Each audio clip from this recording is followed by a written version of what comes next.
Ha do'stlar, Real Madrid uchun mavsum yakunlandi. Birinchi soat oldin Chempionlar Ligasida jamoa Bavariyaga qarshi super uchrashuvda mag'lub bo'lgandan keyin 2026-yilni ham kuboksiz yakunlashi mumkin. Chunki La Ligada intriga deyarli qolmadi. Barsa va Real orasidagi farq naq 9 ochko. Lekin Realning Bavariyaga qarshi ayniqsa javob uchrashuvidagi o'yinini e'tirof etmoqchiman. Real La Ligada outsider jamoalarni yuta olmasa ham Chempionlar Ligasida baribir boshqacha o'ynaydi.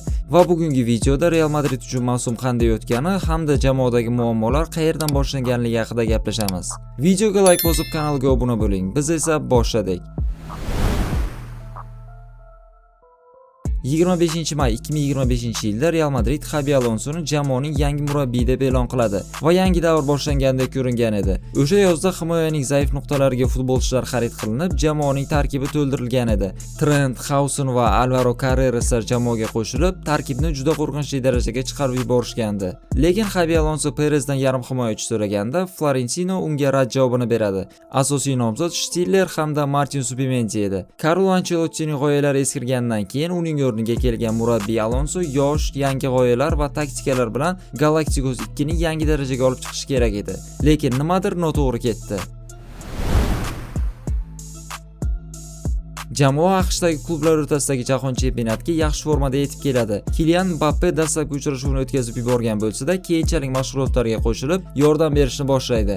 Real Al-Hilol bilan durang o'ynab, Pachuca, Zalsburg, Dortmund hamda Juventusni yutib, yarim finalga yo'l oladi va amaldagi Chempionlar Ligasi PSJga qarshi o'yinda shunchaki sochilib ketib, turnirdagi yurishini to'xtatadi. Alonsoning Bayernda o'zining fishkasi bo'lgan, ya'ni to'pni nazorat qilib 3-4-2-1 sxemasida barcha futbolchilar pressing qilib o'ynagan. Lekin jamoadan Mbappe va Vini bo'lsa, bunday futbol imkonsiz edi. Alonso o'zining oldidan chiqqan birinchi katta jamoaga mag'lub bo'ladi. Lekin muxlislar bu turnirni mavsum oldi chempionat hamda keraksiz deb hisoblab, bor e'tiborini La Liga va Chempionlar Ligasiga qaratishgandi.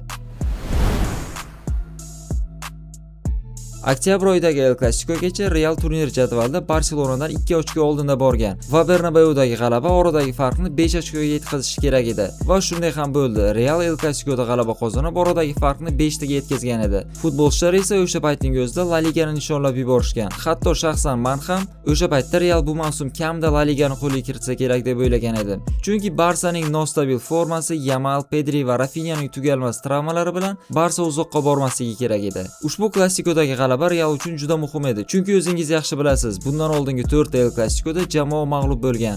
Eng alamlisi 4 uchrashuvning 2tasi final o'yinlari bo'lgandi. Oktyabr oyidagi Clasico'dagi g'alabadan keyin noyabr oyida jamoa ketma-ket muammolarga duch kela boshlaydi. Oldin Vinicius hamda Xabi Alonso o'rtasidagi konflikt Real Madrid kiyim almashtirish xonasidagi muhitni buzib tashlaydi. Keyinchalik Liverpoolga qarshi mag'lubiyat, so'ngra Celtaga qarshi o'yindagi mag'lubiyat va Rayo, Elche hamda Gironaga qarshi durang o'ynab, jadvalda Barselonani oldinga o'tkazib yuboradi. Aynan o'sha paytlarda ba'zi muxlislar Xabi Alonso ishdan olinishi kerak deb ijtimoiy tarmoqlarni portlatib yuborishgan edi. Lekin dekabr oyidagi muvaffaqiyatli o'yinlar sabab murabbiy qoladi. Vinicius Junior ham Real bilan shartnomasini uzaytirmayotganining sababi ham aynan Alonso bo'lgan. Chunki futbolchi murabbiy qo'l ostida o'zini 100% ko'rsata olmagan. Xuddi Valverde, Bellingham hamda Rodrigo kabi. Bularga qo'shib Eder Militao hamda Carvajal jarohat olib yana safdan chiqishadi va Real juda qiyin ahvolga tushib qolgan. 12 yanvar 2026-yil yilning dastlabki El Clasicosi va Super Kubok finali. Ushbu Clasiconing o'tgan safargisidan farqi bu yerda Barsa favorit sifatida kelgan. Real Atleticoni yarim finalda zo'rg'a yutib finalga keladi. Va agar Clasicoda katta hisob bilan Real yutqazsa, Alonso ishdan olinadi degan xabarlar chiqa boshlagan. Bu safar to'liq tarkib bilan kelgan Barsa Realni 3-2 hisobda yutib kubokni qo'lga kiritadi. O'yinni 10 kishi bo'lib yakunlagan bo'lsa-da, lekin Real Madrid shunga ham qaramasdan Barselonaga qarshi yaxshi o'yin ko'rsatgan va muxlislar hamda ba'zi futbolchilar Alonsoning proyektiga ishonch bildirishayotgan edi. Afsuski, oradan bir kun o'tib Real Madrid Xabi Alonsoni ishdan bo'shatganligi haqida e'lon qiladi. Uning o'rniga Kastilya murabbiyi Alvaro Arbeloa tayinlangan.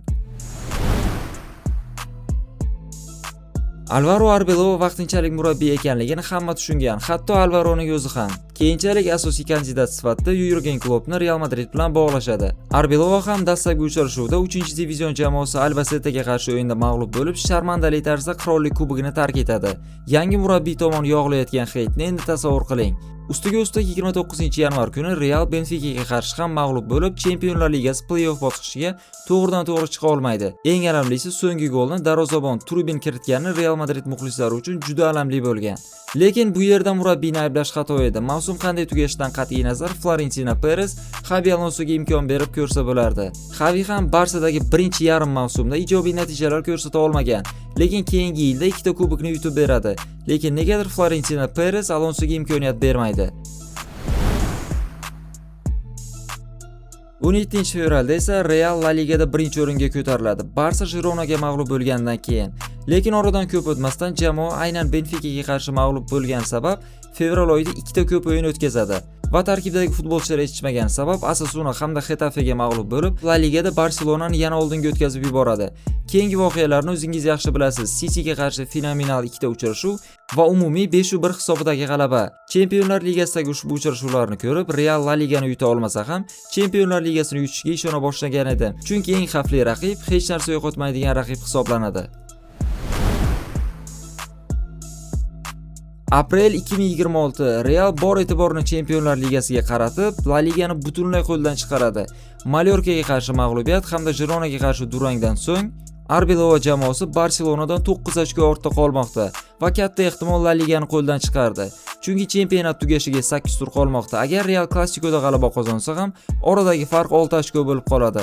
Va bir necha soat oldingi Bavariyaga qarshi bo'lgan uchrashuv haqida gaplashsak, tezkor gol kiritilgandan keyin comeback juda ham yaqin ko'ringan edi. Ayniqsa birinchi taymning o'zida Real hisobni 3-2 qilgandi. Ikkinchi taymda ham Real juda yaxshi imkoniyatlarga ega bo'ladi. Mbappe osonlikcha hisobni 4-2 ham qilishi mumkin edi. Undan sal o'tib Viniciusda ham ajoyib imkoniyat bo'ladi. 84-daqiqada Kamavinga qizil olganda Real Madrid Chempionlar Ligasidan chiqib ketgan edi. Ha, aynan o'sha vaziyatdan keyin Xayrulla Hamidov aytgandek, bir kishi kam bo'lib himoyalanish juda qiyin. Shu sabab ham Real qolgan daqiqalarda ikkita gol o'tkazib, Bavariyaga yana mag'lub bo'ladi. Realga ushbu o'yin uchun juda katta respekt, ayniqsa Arbeloaga butun mavsum uchun. El Clasico'dagi natija qanday bo'lishidan qat'iy nazar Arbeloa o'zini yaxshi ko'rsata oldi. Katta ehtimol keyingi mavsumdan Realni boshqa murabbiy boshqarsa ham kerak. U haqida hali alohida video tayyorlaymiz. Ha do'stlar, Real Madrid uchun mavsum yakunlandi. Juda katta ambitsiyalar jamoaga afsuski yordam bermadi. Real uchun bu mavsumni bemalol muvaffaqiyatsiz deb hisoblasa bo'ladi. Xuddi o'tgan mavsumdagidek. Jamoa 2 yildan beri kubok yutmay kelyapti. Aynan Kylian Mbappe jamoaga qo'shilgandan beri. Ba'zi muxlislar aytayotganiga qaramay, Mbappe jamoaning muammosi emas. Bir mavsumda 40 ta gol uradigan futbolchi hech qachon muammo bo'lmaydi. Realga shunchaki yangi va kuchli murabbiy hamda ozroq vaqt kerak. Shu bilan videoga yakun yasaymiz. Ushbu mavsumdagi Real Madrid haqidagi fikringizni izohlarda yozib qoldiring. Kelasi videolarda ko'rishguncha sog' bo'ling, o'zingizni asrang.